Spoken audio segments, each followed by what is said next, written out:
আসসালামু আলাইকুম। প্রিয় দর্শক, অন্য মঞ্চের আলাপ চাইতে আপনাদের সকলকে আমন্ত্রণ জানাচ্ছি। দেশে নানা কিছু ঘটছে এই মুহূর্তে, এবং সেই ঘটনা প্রবাহকে আমরা যদি বিশ্লেষণ করি, আমরা দেখবো সবকিছু আসলে ঘটছে নির্বাচনকে কেন্দ্র করে। নির্বাচন কবে হবে, কিভাবে হবে, এই মুহূর্তে নির্বাচন হওয়া সম্ভব কিনা, মব সংস্কৃতির কি হবে, মবের কারণে নির্বাচনের পরিবেশ নেই, এটা জামাত ইসলামের আমির বলেই দিয়েছেন। আবার সরকারও মুখ খুলে বলছেন না কবে ইলেকশন হবে। এর মধ্যে কিছু চেঞ্জও আসছে। আজকে দেখলাম একটা অধ্যাদেশ জারি হয়েছে যে স্থানীয় সরকার নির্বাচনে দলীয় প্রতীক থাকছে না। আবার যে দলকে কেউ ডাকে না, মানে দল আছে, নিবন্ধনও আছে, কিন্তু কোনো আলোচনায় তাদেরকে গুরুত্ব দেওয়া হয় না, সেই জাতীয় পার্টি, তারা আবার নিজেরা নিজেদেরকে বহিষ্কার করছে। তো এই যে রাজনীতির বহুমাত্রিক চেহারা আমরা দেখছি, এগুলো নিয়ে আজকে আমরা আলোচনা করতে চাই, এবং আলোচনার জন্য আমাদের সঙ্গে আছেন সাংবাদিক এবং কলামিস্ট, আপনাদের পরিচিত মুখ জনাব আমিন আল রশিদ। জনাব আমিন আল রশিদ, আপনাকে আমাদের এই অনুষ্ঠানে স্বাগত জানাচ্ছি। জি, কামাল ভাই, ধন্যবাদ আপনাকে। আমরা অনেকগুলি প্রসঙ্গ ভূমিকাতে বললাম, তো এগুলি নিয়ে আমরা ছোট ছোট করে আলাপ করতে চাই। প্রথমে যদি আমরা মবটা নিয়ে আলোচনা করি একটু। আপনি দেখেছেন যে এই সরকার মব কালচারটা যেন একটা এক ধরনের প্রশ্রয় পাচ্ছে বলে অনেকে অনেকে বলছেন। এবং আজকে দেখলাম যে রিজভী আহমেদও বলছেন, বিএনপি নেতা, যে প্রশাসনিক স্থবিরতার কারণে মবের প্রকোপ বৃদ্ধি পাচ্ছে। যখন উনি এই কথা বলছেন, তখন আমরা দেখছি যে পাটগ্রামে থানাতে যে হামলাটা হলো, তার সঙ্গে কিন্তু জড়িত থাকা হিসেবে যাদের নাম আসলো তারা আবার বিএনপির লোক। তো উনি ওনার দলের লোককে নিয়ন্ত্রণ করতে পারেন না, দায় চাপাচ্ছেন প্রশাসনের উপর। প্রশাসনের অবশ্যই কিছু ভূমিকা থাকতে পারে। তো এই মকগুলি আসলে কেন হচ্ছে, কে হতে দিচ্ছে, কার কারণে হচ্ছে, এটা নিয়ে আপনার আসলে কি মনে হয়? জি, কামাল ভাই, অনেক ধন্যবাদ আপনাকে। আমরা একটু আপনাকে মনে করিয়ে দিই, গত জানুয়ারি মাসেই সম্ভবত যখন জয়পুরহাটে নারীদের একটি খেলা বন্ধ করে দেয়া হলো কথিত জি। তৌহিদি জনতার নামে, তখন কিন্তু প্রধান উপদেষ্টার কার্যালয় থেকে একটা শক্ত স্টেটমেন্ট দেওয়া হয়েছিল এবং সেখানে বলা হয়েছিল যে কোনো ধরনের মব বা এই কোনো ধরনের জনবিশৃঙ্খলা বা এই ধরনের কর্মকাণ্ড সরকার বরদাস্ত করবে না। আনফরচুনেটলি তার এক সপ্তাহ পরে আমরা একই রকম ঘটনা দেখলাম রংপুরে। সেখানেও একইভাবে খেলা বন্ধ করে দেয়া হলো। ইভেন প্রশাসন সেখানে 144 ধারা জারি করে দিল। অর্থাৎ তারা এই যারা মব বা জনবিশৃঙ্খলা, কিংবা আমরা শব্দটা আপনি মব বলবেন কিনা সেটা আমি একটু পরে আসছি, এবং আপনার মনে থাকবে যে প্রথমে যখন এটা শুরু হয়, গণমাধ্যম সংবাদ এই শব্দটিকে লিখছিল মব জাস্টিস। তখন কিন্তু বেশ কয়েকজন সিনিয়র আইনজীবী বিশ্লেষক তারা বললেন যে মবের সঙ্গে জাস্টিস শব্দটা যায় না, কারণ জাস্টিস মানে হচ্ছে ন্যায় বিচার, তার সঙ্গে মব কি করে হয়। ফলে তারা বললেন যেটা হবে আসলে মব ভায়োলেন্স। এবং আমরা পরে দেখলাম যে মব জাস্টিস কিংবা মব ভায়োলেন্স না, গণমাধ্যমগুলো শুধু মব লেখা শুরু করলো। এবং আমরা যেটা দেখলাম যে সরকারের তরফ থেকে, অন্তর্বর্তী সরকারের প্রধান উপদেষ্টার কার্যালয় থেকে মবের বিরুদ্ধে একাধিকবার স্টেটমেন্ট এসেছে। এমনকি যিনি আমাদের এখন তথ্য সম্প্রচার উপদেষ্টা মাহফুজ আলম, তিনিও কিন্তু মব এর সঙ্গে একটি শব্দ যুক্ত করেছিলেন, ডেভিল। যখন ডেভিল হান্ট অপারেশন শুরু হলো, তিনি লিখেছিলেন তার ফেসবুকে যে যারা মব ডেভিল তাদেরকেও ছাড়া হবে না। পরে তিনি আবার নিজেই তোপের মুখে পড়লেন, এক ধরনের সোশ্যাল মিডিয়ায় তিনিও মবের শিকার হলেন। তো এই যে দেখেন, মবের বিরুদ্ধে সরকারের যে অবস্থান আমরা শুরু থেকে দেখছিলাম, সরকার স্টেটমেন্ট দিয়ে মবকে স্বীকার করছে যে হ্যাঁ মব হচ্ছে, এবং সরকারের অবস্থান তারা বললো টলারেট করব না। এমনকি সম্প্রতি স্বরাষ্ট্র উপদেষ্টা বলেছেন যে আমরা মব, এটাকে আমরা টলারেট করব না। কিন্তু অদ্ভুত ভাবে আমরা খেয়াল করলাম সম্প্রতি জাতীয় নাগরিক পার্টি এনসিপির একজন সিনিয়র নেতা, যিনি দক্ষিণাঞ্চলীয় মুখ্য সমন্বয়ক হাসনাত আব্দুল্লাহ, তিনি একটি টেলিভিশন চ্যানেলের টকশোতে গিয়ে প্রথমে বললেন যে আপনারা যেটিকে মব বলছেন এটি হচ্ছে জনরোষ। এর পরের দিনই আমরা দেখলাম যে সরকারের একজন অত্যন্ত গুরুত্বপূর্ণ ব্যক্তি, আহ সরকারের প্রধান উপদেষ্টার প্রেস সচিব, যিনি আমাদের কমিউনিটির মানুষ, সাবেক সাংবাদিক, তিনি লিখলেন বা একটা অনুষ্ঠানে বললেন যে তিনি মনে করেন যে এটি তার ব্যক্তিগত মত, যে আমরা বা গণমাধ্যম যেটাকে মব বলছে সেটি আসলে প্রেসার গ্রুপ। এবং তারপরে আমরা দেখলাম যে তার অন্যান্য সহকর্মী যারা এই প্রেস উইং এর, তারাও এই মবকে যেন মব বলা না হয়, মবটা যে প্রেসার, মবটা যে জনরোষ, এই পক্ষে বলছেন। এর মধ্য দিয়ে কি হচ্ছে যে মবকে আপনি তাহলে মব বলে স্বীকার করছেন না, যারা মব করছে তাদেরকে এক ধরনের বৈধতা আপনি দিচ্ছেন। আপনার স্বরাষ্ট্র উপদেষ্টা বলছেন যে আমরা মব টলারেট করব না, সরকারের প্রধান উপদেষ্টার প্রেস উইং এর স্টেটমেন্টে বলা হচ্ছে আমরা এই ধরনের জনবিশৃঙ্খলা এটা আমরা সহ্য করব না।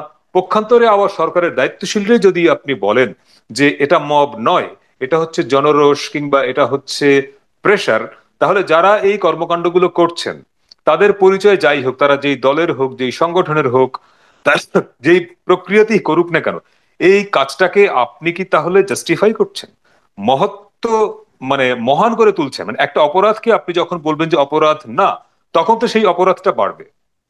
যে খুন করে তারও একটা লজিক থাকে যে আমি খুন করেছি আত্মরক্ষার স্বার্থে, যে চুরি করে তারও একটা জাস্টিফিকেশন থাকে যে আমি অভাবে চুরি করেছি, যে রেপ করে সে বলে যে না এটা রেপ না, এটা কি তার সম্মতিতে হয়েছে। প্রত্যেকটা অপরাধের পেছনে অপরাধীর একটা যুক্তি থাকে, আদালতে গিয়ে সে এটা বলে।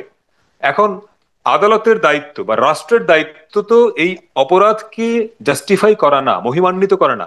আপনি যদি মবকে বলেন জন, মবকে বলেন প্রেশার, তাহলে তো আপনি ধর্ষণকে আপনার বলতে হবে ভালোবাসা, আপনি খুনকে বলবেন যে এটা হচ্ছে প্রতিহিংসা, চুরিকে বলবেন যে এটা তার অভাবের জন্য সে করেছে। তো এটা তো হয় না। একটা অপরাধ যেই করুক না কেন, তার পলিটিক্যাল আইডেন্টিটি যাই হোক, সে হোক বিএনপির, সে হোক এনসিপির, হোক ক্ষমতাচ্যুত আওয়ামী লীগের, যেই হোক, রাষ্ট্রের দায়িত্ব হচ্ছে কি প্রথমে অপরাধটাকে স্বীকার করা যে হ্যাঁ আমরা কোনো ধরনের এই বিশৃঙ্খলা। আপনি ধরেন চট্টগ্রাম ইউনিভার্সিটিতে ভিসির সামনে গিয়ে কিছু তরুণ যে ভাষায় কথা বললেন যে আপনাকে আমরা বসিয়েছি, আপনি আপনার নিজের যোগ্যতা এখানে আসেননি, এরকম অসংখ্য ঘটনা আমরা দেখেছি। ইউনিভার্সিটির ভিসি, কলেজের অধ্যক্ষ, স্কুলের হেডমাস্টার, তাদেরকে যেভাবে কিছু লোক গিয়ে সম্মিলিতভাবে তাকে চেয়ার থেকে নামিয়ে দিল, এইটা কি মব না? আপনি বলবেন এটা প্রেশার। তো যদি ওই ভিসি, ওই হেডমাস্টার, ওই প্রিন্সিপালের বিরুদ্ধে সত্যিই কোনো সুনির্দিষ্ট অভিযোগ থাকে, তিনি যদি বিগত সরকারের সঙ্গে যুক্ত থেকে সত্যি জুলাই আন্দোলনের সময় অপরাধ করে থাকেন, তো তার জন্য তো আপনার প্রচলিত আইন আছে, আপনি তার বিরুদ্ধে মামলা করেন, আপনি ইনভেস্টিগেট করেন। আপনি যদি অনুসন্ধান করে দেখেন যে হ্যাঁ এই প্রিন্সিপাল, এই ভিসি বা এই হেডমাস্টারের বিরুদ্ধে এই সুনির্দিষ্ট অভিযোগ আছে, আপনি তাকে পদচ্যুত করেন, আপনি তাকে জেলে দেন। কিন্তু কিছু লোক গিয়ে 10 জন, 12 জন, 20 জন, 50 জন লোক গিয়ে ঘেরাও করে, তার কোনো আইনি এখতিয়ার নাই, সে রাষ্ট্রের কোনো বাহিনীর লোক না, সে গিয়ে একটা পরিস্থিতি তৈরি করে বললো যে আপনি এখন নামেন অথবা আপনাকে আমরা বসিয়েছি, এইটা যে কোনো যুক্তিতেই মব, এটা মব ভায়োলেন্স, এটা মব সন্ত্রাস। তো আপনি এইটাকে যদি বলেন প্রেশার, আপনি এটাকে যদি বলেন জনরোষ, তাহলে তো এই কাজগুলো যে করছে আপনি তার পক্ষে দাঁড়াচ্ছেন। এটা তো হয় না। জি। রাষ্ট্রের জি। দায়িত্ব হচ্ছে যে এটার বিরুদ্ধে দাঁড়ানো, এটাকে প্রতিহত করা। ফলে এটা খুবই আনফরচুনেট যে রাষ্ট্রের গুরুত্বপূর্ণ পজিশনে থেকে যদি অপরাধকে আপনি প্রশ্রয় দেন, অপরাধকে অপরাধ বলে স্বীকার না করেন, সেটা কিন্তু অপরাধ আরো বাড়াবে। জি। আপনি আসলে আপনার আপনার কথা থেকে যেটা বুঝলাম আসলে যে মবটা আসলে এটাকে সরকার কিভাবে দেখছে, এখানে আমার কারণে যেন মনে হচ্ছে সরকারের মধ্যে এক ধরনের দ্বিচারিতা আমি লক্ষ্য করছি। সরকার মুখে হয়তো বলছে জিনিসটা খারাপ, আবার সরকারের কর্মকাণ্ড সেটাকে এক ধরনের প্রশ্রয় দিচ্ছে বলে আমার কাছে মনে হচ্ছে। যাই হোক, আমরা একটু নির্বাচন নিয়ে আসি।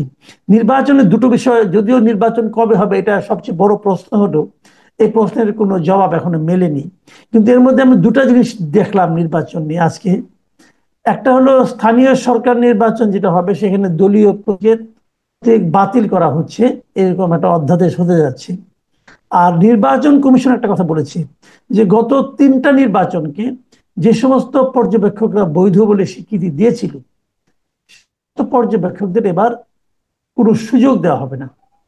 তো এই দুটো পরিবর্তনকে আপনি কিভাবে মূল্যায়ন করবেন? স্থানীয় সরকার দলীয় প্রতীকে হবে না, এই সিদ্ধান্তটা গত সরকারের। আপনার মনে থাকবে যখন এই দলীয় প্রতীকে একসময় কিন্তু স্থানীয় সরকার নির্বাচন দলীয় প্রতীকে হতো না, এবং তখন আমরা যেটা দেখতাম যে স্থানীয় সরকার, ইভেন স্থানীয় সরকার নির্বাচনে যতদিন পর্যন্ত লোকাল পলিটিক্যাল পাওয়ারফুল ম্যান, যারা বিশেষ করে এমপি, ওনারা যতদিন পর্যন্ত সিরিয়াসলি ইন্টারফেয়ার করেন নাই, ততদিন পর্যন্ত আমরা দেখতাম যে স্থানীয় পর্যায়ে, বিশেষ করে ইউনিয়ন পরিষদে, পৌরসভায় অনেক নির্দলীয় ভালো মানুষ জয়ী হয়ে আসতেন, চেয়ারম্যান, মেয়র হতেন। ধরেন অবসরপ্রাপ্ত শিক্ষক, সমাজকর্মী, লোকালি এলিট, ভালো ব্যবসায়ী, কিন্তু তারা কোনো পলিটিক্যালি হয়তো পছন্দ আছে কিন্তু পলিটিক্যালি তারা বায়াসড না, এরকম অসংখ্য ভালো মানুষ। এবং কোথাও কোথাও আমি আমার এলাকায় দেখেছি কোন কোন চেয়ারম্যান 30 বছর ধরে চেয়ারম্যান, 25 বছর ধরে চেয়ারম্যান, কিন্তু তিনি সরাসরি কোনো রাজনৈতিক দলের সঙ্গে যুক্ত নন। সোসাইটিতে দলমত নির্বিশেষে সবাই তাকে সম্মান করে। এইটা যতদিন পর্যন্ত স্থানীয় সরকার নির্বাচনগুলো দলীয় প্রতীকে হতো না, ততদিন পর্যন্ত এই মানুষগুলো আসতে পারতেন। হঠাৎ করেই আওয়ামী লীগ সরকার একটা মানে আইনটা পরিবর্তন করে, লোকাল গভর্নমেন্ট ইলেকশন এই আইনটা পরিবর্তন করে তারা নির্বাচনটা দলীয় প্রতীকে করা শুরু করলো। এখানে তাদের পলিটিক্সটা কি ছিল, যে এই দলীয় প্রতীকে করলে এই যে নির্দলীয় ভালো মানুষ এরা যাতে আসতে না পারে, এরা আসতে না পারলে সেই জায়গায় কে আসবে? এই জায়গায় আসবে উপজেলা চেয়ারম্যান হবে এমপির ভাতিজা, ইউনিয়ন পরিষদের চেয়ারম্যান হবেন এমপির ভাইগনা, পৌরসভার চেয়ারম্যান হবেন এমপির স্ত্রী।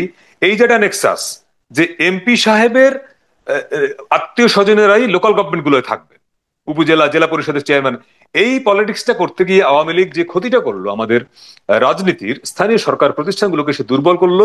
প্রত্যেকটা জায়গায় সে তার নিজের লোক বসালো, প্রত্যেকটা জায়গায় নিজের লোক বসাতে গিয়ে সে এই স্থানীয় সরকার নির্বাচনটাকে দলীয়করণ করে হলো, দলীয় প্রতীকে করলো। এইটার ভিকটিম আওয়ামী লীগ নিজেই হলো 2018 নির্বাচনে। আপনি একাধিক আওয়ামী লীগের যারা একটু তুলনামূলক ভালো নেতা, আপনি তাদের সাথে কথা বলে দেখবেন, তারা নিজেরাও ফেড আপ ছিলেন যে যখন তারা এই দলীয় প্রতীকে স্থানীয় সরকার নির্বাচন করলেন, তৃণমূলে আওয়ামী লীগ দুর্বল হলো।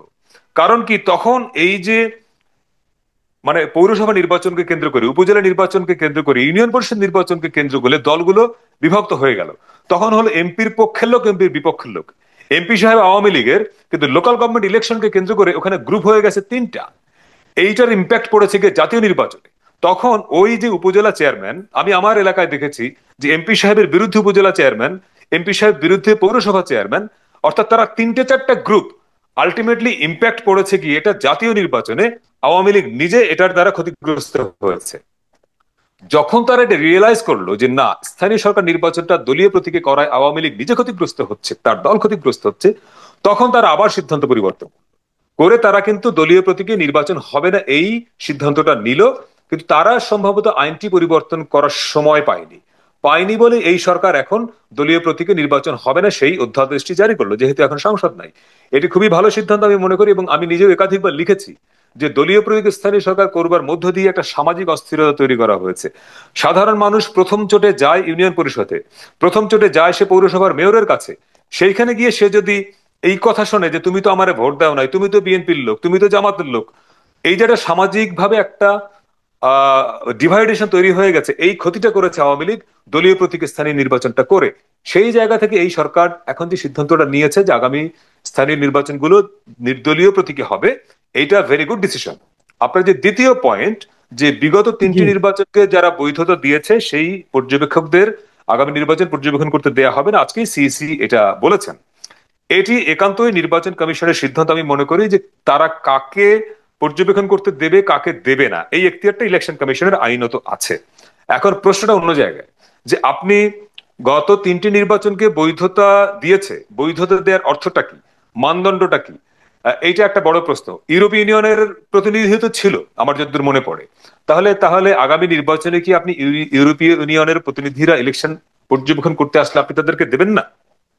এখানে বিচ্ছিন্ন বিচ্ছিন্ন অনেক দেশের ধরেন ছোট ছোট এনজিও আসে, বা বাংলাদেশেরও তো প্রচুর প্রচুর এনজিও, বাংলাদেশের প্রচুর নির্বাচন পর্যবেক্ষণ সংস্থা যারা নির্বাচন পর্যবেক্ষণ করেছে। তো তারাও তো অনেকে এই বিগত তিনটি নির্বাচনকে এক অর্থে বৈধতা দিয়েছে, কেউ কেউ মৃদু সমালোচনা করেছে, কেউ কেউ বলেছেন না কিছু কিছু জায়গায় অনিয়ম হয়েছে। কিন্তু অ্যাপারেন্টলি কেউ তো সাহসের সঙ্গে মেরুদণ্ড সোজা করে তো বলে নাই যে এটা একটা সম্পূর্ণই একতরফা নির্বাচন হয়েছে। এটা কোনো বাংলাদেশের আহ, সাহসের সাথে কেউ বলেছে? যদি বাংলাদেশের যেসব প্রতিষ্ঠান, বড় বড় প্রতিষ্ঠান যারা নির্বাচন পর্যবেক্ষণ করেছে বিগত তিনটি নির্বাচন, যারা এক অর্থে বৈধতা দিয়েছে, আপনি কি তাদেরকেও পর্যবেক্ষণ করতে দেবেন না? তাহলে আগামী নির্বাচন তাহলে কারা পর্যবেক্ষণ করবে? তাহলে এইটা একটা বিরাট বিতর্ক তৈরি করবে আগামী নির্বাচনের তফসিল ঘোষণার পরে। তাহলে এই আলোচনাটি এখনই হয়তো অনেক বড় হবে না, এবং এটি নিয়ে আমার ধারণা রাজনৈতিক দলগুলোর মধ্যেও একটা বিতর্ক তৈরি হবে যে আপনি তাহলে কিসের ভিত্তিতে পিক অ্যান্ড চুজ করবেন। বিগত সরকারও তাদের নির্বাচনকে বৈধতা দেওয়ার জন্য আমরা জানি যে তাদের পছন্দের কিছু কিছু গোষ্ঠীকে, কিছু কিছু দেশের সংগঠনকে বা এনজিও কে তারা আমন্ত্রণ জানিয়েছিল, যাতে করে তারা এসে তাদের মতো করে রিপোর্ট দেয়। তাহলে আগামী সরকার এরা যদি আমাদের প্রত্যাশা অনুযায়ী ফ্রি ফায়ার ইলেকশন করতে না চায়, যদি তাদের ইন্টেনশন কোথাও কোনো অসুবিধা থাকে, তাহলে তারাও তো তাদের মতো করেই এই পর্যবেক্ষক নিয়ে আসবে। ফলে এই আলোচনাটা আরেকটু পরে করতে হবে আমাদের, যে সত্যি সত্যি কারা পর্যবেক্ষণ করতে পারবেন। তার চেয়ে বড় আলোচনা হলো এই আপনি শুরুতে যে পয়েন্টটা বলেছেন, আসলে নির্বাচনটা কবে হবে, বা আদৌ ফেব্রুয়ারিতে এপ্রিলে জুনে জি। নির্বাচন হবে কিনা, ওইটা হলো অন্য আলোচনা। ফলে পর্যবেক্ষকদের আলোচনাটা আমার ধারণা আরো আচ্ছা। পরে আমাদের করতে হবে। জি, আমরা এখন অন্য একটা প্রসঙ্গে কথা বলি, যে প্রসঙ্গটা হয়তো অনেকের অতটা মানে আমাদের দেশের দর্শকরা অতটা আগ্রহী না, সেটা হলো অর্থনৈতিক যে ব্যাপারটা। কিন্তু এটা আমার মনে হয় আমাদের দেশের জন্য একটা বড় একটা ঝুঁকির সামনে আমরা দেখতে পাচ্ছি। সেটা হলো এই ডোনাল্ড ট্রাম্প যে পাল্টা শুল্ক আরোপ করেছে, এটার জন্য দর কষাকষি করার জন্য আমাদের এখান থেকে একটা টিমও ওখানে গিয়েছে। কিন্তু শেষ পর্যন্ত দেখা গেল 37% পাল্টা শুল্ক করছে, মাত্র 2% কমে 35% হলো। এখন এত শুল্ক, এটা এক্সট্রা শুল্ক আর কি। এত শুল্ক দিয়ে আমাদের দেশের মানে যারা নাকি রপ্তানিকারক আছেন, তারা আদৌ এটা করতে পারবে কিনা, এটা নিয়ে নানা রকম সন্দেহ দেখা যাচ্ছে। এর একটা নেতিবাচক প্রভাব আমাদের বৈদেশিক বাণিজ্যে পড়তে পারে। আরো একটা কথা এর মধ্যে আমি শুনতে পেলাম, সেটা হলো যারা নাকি বেসরকারি বিনিয়োগকারী যারা আছে, বেসরকারি যারা ব্যবসায়ী আছে আমাদের দেশে, তারা পুরো জিনিসটার জন্য সরকারের পক্ষ থেকে যারা দর কষাকষি করতে গিয়েছিল তাদের ব্যর্থতা হিসেবে অভিহিত করেছেন। তো এখানে কিন্তু আমাদের জাতীয় নিরাপত্তা উপদেষ্টা খলিলুর রহমান সাহেব ছিলেন, এবং অনেকে সম্পূর্ণ সন্দেহের তীর তারা খলিলুর রহমানের অযোগ্যতার দিকে কিন্তু অনেকে নির্দেশ করছেন। এবং অনেকে বলছেন এখানে সরকারি লোক সব গিয়েছে, বেসরকারি ব্যবসায়ী যারা আছে তাদের দুইজন প্রতিনিধি নিলে পরে হয়তো ভালো হতো। যাক, এগুলো অনেক কিছু। এখন এইটার কি ইম্প্যাক্ট আগামীতে পড়তে পারে, যদি একটু সংক্ষেপে বলেন, আমাদের সময় শেষ হয়ে এসেছে, একটু সংক্ষেপে। একদম স্বাভাবিকভাবে সহজ কথা হচ্ছে, ইম্প্যাক্ট তো বড় ধরনের বাজে ইম্প্যাক্ট পড়বে আমাদের গার্মেন্টস শিল্পে। আমাদের গার্মেন্টস এর বিরাট বাজার হচ্ছে যুক্তরাষ্ট্রের বাজার। সেখানে আপনি যদি এই যে 37 থেকে কমিয়ে 35 করলেন, 2% কমালেন, এটার কোনো আসলে অর্থ হয় না। আমাদের প্রত্যাশা যে বাংলাদেশের ব্যবসায়ীদের প্রত্যাশা যদি অন্তত 20% হয়, মানে মিনিমাম, মানে ম্যাক্সিমাম 20%, কেননা আমাদের গার্মেন্টস ইন্ডাস্ট্রিতে পৃথিবীতে আমাদের সবচেয়ে বড় প্রতিদ্বন্দ্বী হচ্ছে ভিয়েতনাম। ভিয়েতনামের জন্য 20%, বাংলাদেশের জন্য 35%, তার মানে এখানে 15% বেশি আমাকে শুল্ক দিতে হবে। ভিয়েতনামের সঙ্গে আমরা মূল মারটা খাবো। এখন এইখানে আমরা নেগোসিয়েশনটা আমরা প্রপার যে করতে পারি নাই, সেটার ফল হচ্ছে এটা। আগামীকালকে এটা নিয়ে আরো বৈঠক হবার কথা। সেই বৈঠকেও কি আরো 2% কমবে? হয়তো কমবে, হয়তো কমবে না, কিন্তু এটা নিশ্চয়ই ভিয়েতনামের সমান 20% হবে না। যদি ভিয়েতনামের কাছাকাছি না হয়, তাহলে আমরা গার্মেন্টস ইন্ডাস্ট্রি, যেটা আমাদের সবচেয়ে বড় বৈদেশিক রপ্তানি আয় বাণিজ্য, যেখান থেকে আয় হয়, সেটা বড় ধরনের মার খাবে। আমাদের প্রচুর ইন্ডাস্ট্রি, ছোট ছোট ইন্ডাস্ট্রি, এটা মার খাবে, বসে যাবে। কারণ কি, এদের পুরোটা তো রপ্তানি নির্ভর। আপনি 37-35% শুল্ক দিয়ে আমেরিকার বাজারে যদি পণ্য রপ্তানি করতে হয়, এর যে কস্ট বাড়বে, আপনার বিদেশি যারা বায়ার, সেই তুলনায় সে কি আপনার কাছ থেকে প্রাইস বাড়াবে? হয়তো বা তারা তখন হবে কি, ভিয়েতনামে যাবে, এরা ইন্ডিয়া যাবে, এরা চায়নায় চলে যাবে। ফলে বাংলাদেশের সবচেয়ে বড় যে রপ্তানি বাণিজ্য গার্মেন্টস ইন্ডাস্ট্রি, এইটা বিরাট আকারে মার খাবে। এবং এটার জন্য ইম্প্যাক্টটা পড়বে আগামী ইলেকশনে। সেটি বলে আমি শেষ করি এই কারণে, যে এই ঘটনাটা ঘটলে পরে সরকারের সঙ্গে ব্যবসায়ীদের দূরত্ব তৈরি হবে। ব্যবসায়ীরা দেখবেন খুবই ক্ষুব্ধ প্রতিক্রিয়া জানাবে। তারা হয়তো কালকে পরশু একটা স্টেটমেন্ট দিবেন, সংবাদ সম্মেলন করবেন বিজিএমইএ থেকে। তারা এই সমস্ত দায়টা চাপাবেন সরকারের উপর, এবং তারা বলবেন, আমার ধারণা, যে আপনাদের এই ব্যর্থতার দায় জন্য দেশের অর্থনীতি ক্ষতিগ্রস্ত হচ্ছে, ফলে আপনারা দ্রুত চলে যান, দ্রুত ইলেকশন দেন। অর্থাৎ আগামী নির্বাচনকে কেন্দ্র করে সরকারের সঙ্গে ব্যবসায়ী গোষ্ঠীর একটা দূরত্ব তৈরি হবে এই ঘটনার মধ্যে দিয়ে, এটা আমার একটা ধারণা। আচ্ছা, আমি এখন একটা শেষ প্রসঙ্গ আনি, আপনার এটা একদম যত সংক্ষেপে পারেন, এটা যদিও বলার কিছু নাই, তারপরেও বলছি। জি। আজকে একটা খবর দেখলাম, সেটা হলো সাগর রুনি হত্যা মামলার প্রতিবেদন 119 বারের মতো পেছালো। পরবর্তী তারিখ দেওয়া হয়েছে 11ই আগস্ট। দেখুন, এর আগে নানাভাবে ওই সরকারকে আমরা দায়ী করতাম, অমুক করতাম, তমুক করতাম। এরপর তো প্রায় 1 বছর হয়ে গেল হাসিনা সরকার নেই, এখনো এই কাজটা এটা কি করতে পারছে না, করা যাচ্ছে না? এটা কি আমাদের যা নাকি তদন্ত সঙ্গে জড়িত যে সমস্ত বিভাগগুলি আছে তাদের ব্যর্থতা, আন্তরিকতার অভাব, নাকি এটা আমাদের দুর্ভাগ্য? না, এটা পরিষ্কার ব্যর্থতা। এই সরকার দায়িত্ব নেওয়ার পরে আহ 1-2 মাস পরেই একজন ডেপুটি অ্যাটর্নি জেনারেলের সঙ্গে আমার কথা হচ্ছিল আমার একটা টেলিভিশন শোতে। তিনি অফ দ্য রেকর্ড বলছিলেন যে আপনারা নিশ্চিত থাকেন, খুব দ্রুতই সাগররুনি হত্যা মামলাটি একটি কাঙ্ক্ষিত ফল আমরা দেখতে পাবো। তারপরে কিন্তু অনেক মাস চলে গেছে, এবং এরপরে এই আগের যারা দায়িত্বে ছিলেন তাদেরকে পাল্টানো হলো, নতুন করে টাস্ক ফোর্স তো হলো, এবং অনেক এই ঘটনার ওই সময় যারা সিনিয়র সাংবাদিক, অনেককে তো জিজ্ঞাসাবাদও করলো। এবং যেটা পরবর্তীতে আমরা জানলাম, যে দুজন এই হত্যার সঙ্গে দুজন সরাসরি জড়িত, তাদেরকে মোটামুটি আইডেন্টিফাই করা গেছে, এই পর্যন্ত আমরা শুনলাম। যদি তাই হয়, তাহলে প্রতিবেদন দিতে সমস্যাটা কোথায়? আমার ধারণা এইখানে বড় ধরনের কোনো প্রবলেম আছে, যে ওনারা ডিকটেট করতে পেরেছে কিন্তু আলামত জোগাড় করতে পারেন নাই। যতক্ষণ পর্যন্ত আপনি আলামত জোগাড় করতে না পারবেন, বিশ্বাসযোগ্য ভাবে আপনি বলে দিলেন যে অমুক অমুক জড়িত ছিল, কিন্তু পুলিশ বা অন্য কোনো বাহিনী যদি প্রতিবেদন দিতে চায় তার ওখানে বিশ্বাসযোগ্য এভিডেন্স থাকতে হয়। আমার ধারণা এভিডেন্স জোগাড় করতে গিয়ে ওনাদের অসুবিধা হচ্ছে। মাঝখানে তো আমরা একটা খবর পেলাম যে এই তথ্য প্রমাণ যেখানে ছিল সেখানে কি ওই রুমে আগুন লেগেছে নাকি পুড়ে গেছে। আবার পুলিশের তরফ থেকে বিবৃতি দেওয়া হলো যে না না পড়ে নাই। একটা হাইড অ্যান্ড সিক আছে কোথাও একটা, যে এই পুলিশের মধ্যেই মানে ইনভেস্টিগেশন কমিটি বলছে যে আমরা তথ্য পাচ্ছি না, আগুনে পুড়ে গেছে, পুলিশ বলে যে না না পড়ে নাই। কোথাও একটা ঘাপলা আছে এবং এটা দিন শেষে ব্যর্থতা, এটা কোনো দুর্বলতা। আমাদের দুর্ভাগ্য হচ্ছে সাংবাদিকরা আমরা এটা নিয়ে বছর বছর আন্দোলন করেছি, রাস্তায় দাঁড়িয়েছি, চিৎকার চেঁচামেচি করেছি, এবং সাগর ভাই, রুনি আপা আমাদের অত্যন্ত ঘনিষ্ঠ মানুষ ছিলেন, আমরা প্রতি বছর ওনাদের মৃত্যুবার্ষিকীতে একই কথা বলি। দিন শেষে এটা যে হচ্ছে এটা কমপ্লিটলি রাষ্ট্রীয় গোয়েন্দা বাহিনী, রাষ্ট্রীয় আইন শৃঙ্খলা বাহিনীর ব্যর্থতা, এ নিয়ে কোনো দ্বিমতের সুযোগ নাই। এবং যখন এটি 95 বা 96তম বার পিছালো, আমি তখন ডেইলি স্টারে লিখেছিলাম যে আমরা 100তম উদযাপন করব। তো 100তম হতে পারে এখন 119, আপনি দেখেন এটা 150-200 হয়ে যাবে। পৃথিবীর ইতিহাসে নাই যে একটা মামলার তদন্ত প্রতিবেদন দিতে এরকম 119 বার 20 বার সময় দিতে হয়।